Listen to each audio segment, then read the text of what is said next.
Hi friends, welcome back to my channel. ఈరోజు ఈ వీడియోలో మనకి నీట్కి కావాల్సిన ఇంపార్టెంట్ టిప్స్ లేదా ఇంపార్టెంట్ పాయింట్స్ ఏంటో మనం తెలుసుకుందాం. సబ్జెక్ట్ వైజ్గా మాట్లాడతాను నేను ఈ వీడియోలో. ఫస్ట్ మనం ఫిజిక్స్ గురించి మాట్లాడుకుంటే, ఫిజిక్స్ కొంతమందికి అస్సలు నచ్చదు, కొంతమందికి చాలా ఇష్టం. ఇక్కడ ఈ నచ్చటం నచ్చకపోవటానికి జస్ట్ ఒక చిన్న బ్యారియర్ ఉంది అంతే. సో ఈ బ్యారియర్ని బ్రేక్ చేయడానికి నేను మీకు కొన్ని టిప్స్ అనేవి చెప్తానన్నమాట. సో ఒక 100 పేజెస్ నోట్బుక్ ఒకటి పెట్టుకోండి. ట్రస్ట్ మీ, మీకు లాస్ట్ మూమెంట్లో చాలా ఉపయోగపడుతుంది అనమాట. సో ఒక 100 పేజెస్ బుక్ పెట్టుకోండి. సో మీరు ఎప్పుడైతే అరే ఈ చాప్టర్లో మనం ప్రాబ్లమ్ సాల్వ్ చేసుకుందాము అని మీరు మైండ్లో ఎప్పుడైతే డిసైడ్ అవుతారో, ఎగ్జాంపుల్ లాస్ ఆఫ్ మోషన్ అనే చాప్టర్ ఉందనుకోండి.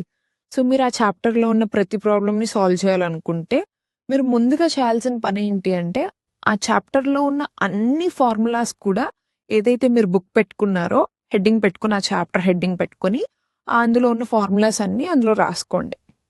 రాసుకున్న తర్వాత ముందు ప్రిపేర్ అవ్వండి. ఆ ఫార్ములాస్ అన్ని ప్రిపేర్ అవ్వండి. ప్రిపేర్ అయిన తర్వాత మొత్తం ఆ చాప్టర్లో ఉన్న అన్ని ప్రాబ్లమ్స్ కాకపోయినా మోడల్కి ఒక 2-3 ప్రాబ్లమ్స్ కనుక మీరు చేయగలిగితే మీకు అలవాటు పడిపోతారు. ఓకే, ఈ మోడల్ వస్తే ఈ ఫార్ములా యూస్ చేయాలి, ఈ ప్రాబ్లమ్ని ఇలా సాల్వ్ చేయాలి అని చెప్పేసి మీకు ఒక ఐడియా వస్తుంది. సో ఇప్పుడు స్టార్టింగ్ డే ఇదే అనుకోండి. మీరు ఏ రోజైతే వీడియో చూస్తున్నారో అదే ఫస్ట్ డే అనుకోండి. ఆ రోజు మీరు ఏదైతే చాప్టర్ని డిసైడ్ అయ్యారో ఆ చాప్టర్ ఫార్ములాస్ రాసుకోండి. నెక్స్ట్ డే ఇంకొక చాప్టర్ అనుకున్నారు రాసుకోండి. సో సెకండ్ డే చాప్టర్ చేసే ముందు, ఆ ఫార్ములాస్ లిస్ట్ అవుట్ చేసుకునే ముందు, ఆ ఫస్ట్ డే మీరు ఏదైతే చాప్టర్లో ఫార్ములాస్ అయితే నేర్చుకున్నారో అదొకసారి మళ్ళీ ఒకసారి చూడండి.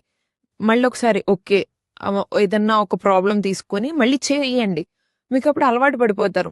ఆ థర్డ్ డేకి మొన్న ఏం చేశారు, మొన్న ఏం చేశారు మళ్ళీ ఒకసారి నేర్చుకోండి.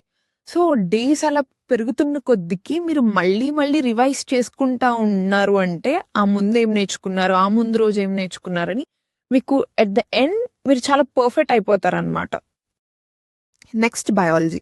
సో బయాలజీ అనంగానే అందరు చాలా యాక్టివ్ అయిపోతారు అండ్ అందరికీ కూడా ఒక మంచి స్కోరింగ్ సబ్జెక్ట్ అనమాట. సో ఇలాంటి ఒక స్కోరింగ్ సబ్జెక్ట్లో ఎక్కడా కూడా మనం చేసే ఒక చిన్న మిస్టేక్స్ వల్ల మన స్కోరింగ్ని మనం మిస్ చేసుకోకూడదు. సో నా టిప్ ఏంటంటే, బయాలజీలో ఫస్ట్ మీరు ఏ చాప్టర్ చదువుతున్నా ఆ చాప్టర్లో ఎన్సీఆర్టీ లైన్ టు లైన్ క్లియర్గా చదివి క్లియర్గా అర్థం చేసుకోండి ఫస్ట్.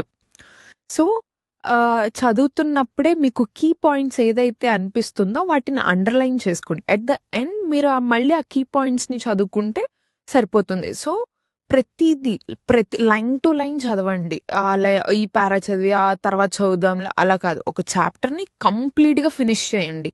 సో చదవటం అయిపోగానే ఆ నెక్స్ట్ ఒక 5 to 10 minutes బ్రేక్ తీసుకొని దాంట్లో ఏమైతే ఎంసిక్యూస్ ఉన్నాయో, పాసిబుల్ ఎంసిక్యూస్ ఏమైతే ఉన్నాయో అన్నీ సాల్వ్ చేయండి. ఎక్కడైతే మీరు సాల్వ్ చేయలేకపోయారో ఆ ఎంసిక్యూని మళ్ళీ ఒకసారి ఎన్సీఆర్టీ రెఫర్ చేయండి. ఎందుకు నేను అది సాల్వ్ చేయలేకపోయాను, ఏదన్నా లైన్ అక్కడ నేను మిస్ చేసేసానా చదవటం, లేకపోతే తప్పుగా అర్థం చేసుకున్నానా ఈ స్టేట్మెంట్ని, అట్లా మీ రాంగ్స్ని మీరు రెక్టిఫై చేసుకుంటా ఉండండి.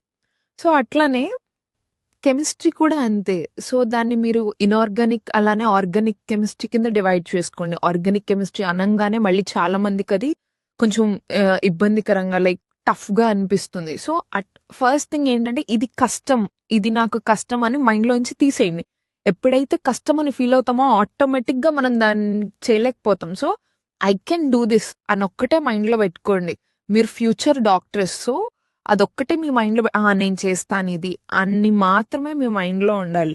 సో ఆర్గానిక్ అట్లానే ఇన్ఆర్గానిక్ కెమిస్ట్రీ కింద దాన్ని డివైడ్ చేసుకొని మీరు కాన్సెప్ట్ అర్థం చేసుకోండి, ఎంసిక్యూస్ని సాల్వ్ చేయండి. ఇంక మొత్తం కంప్లీట్గా సిలబస్ అయిపోయింది అంటే 3 లైక్ ఫిజిక్స్, కెమిస్ట్రీ అట్లానే బయాలజీ ఎప్పుడైతే కంప్లీట్ సిలబస్ మీరు ఫినిష్ చేసేస్తారో, మేక్ ష్యూర్ మీరు తప్పకుండా డైలీ ఒక మాక్ టెస్ట్ రాసే తీరాలి, తప్పకుండా రాయాలి. సో రాయంగానే చెక్ చేసుకోండి ఎన్ని మార్క్స్ వచ్చి, రాసిన వెంటనే మార్క్స్ చెక్ చేసుకోండి. ఎక్కడైతే రాంగ్ అయిందో ఆ రాంగ్ని రెక్టిఫై చేసుకోండి. లైక్ క్లారిటీ తెచ్చుకోండి. ఎందుకు మిస్టేక్ అయింది అని మీకు అర్థమైపోతుంది. దాని తర్వాత last but not the least ప్రతిరోజు కూడా ఎన్సీఆర్టీలో కీ పాయింట్స్ని రివైజ్ చేసుకోండి. ఫార్ములాస్ని చూసుకోండి. ఫిజిక్స్లో ఫార్ములాస్ని చూసుకోండి. అట్లానే ఆర్గానిక్ కెమిస్ట్రీ మర్చిపోవటానికి చాలా ఛాన్స్ ఉంటుంది కాబట్టి ఆర్గానిక్ కెమిస్ట్రీ కూడా రోజు రివైజ్ చేసుకోండి. అలానే ఇన్ఆర్గానిక్ కెమిస్ట్రీ కూడా ప్రతిరోజు దేనికి దానికి కీ పాయింట్స్ ఒక బుక్లో రాసి పెట్టుకోండి. సో మీకు నేను నా ఛానల్ టెలిగ్రామ్ ఛానల్ లింక్ ఇస్తాను. సో దాన్ని ఫాలో అవ్వచ్చు. మీకు ఎప్పుడైతే ఏదైనా డౌట్ ఉంటే ఇమీడియట్గా దాంట్లో మెసేజ్ చేసి మీరు క్లారిటీ తెచ్చుకోవచ్చు. నా అప్కమింగ్ వీడియోస్లో మీకు నేను ట్రిక్స్ కానీ లేదా ఎట్లా ఈజీగా గుర్తుపెట్టుకోవాలి ఏంటి అని మొత్తం మాట్లాడతాను. నేను వీడియోస్ కూడా చేస్తాను. సో ఛానల్ని సబ్స్క్రైబ్ చేసుకోండి. అట్లని మీరు నాకు కమెంట్ చేయండి లైక్ ఏ చాప్టర్లో ఎనీ ఆఫ్ ద 3 సబ్జెక్ట్ మీకు ఎంసీక్యూ డిస్కషన్ కావాలనేది. సో నేను ఫస్ట్ ఆ చాప్టర్ డిస్కస్ చేసిన తర్వాత వేరే చాప్టర్స్ కూడా డిస్కస్ చేస్తాను. Thank you for watching till end.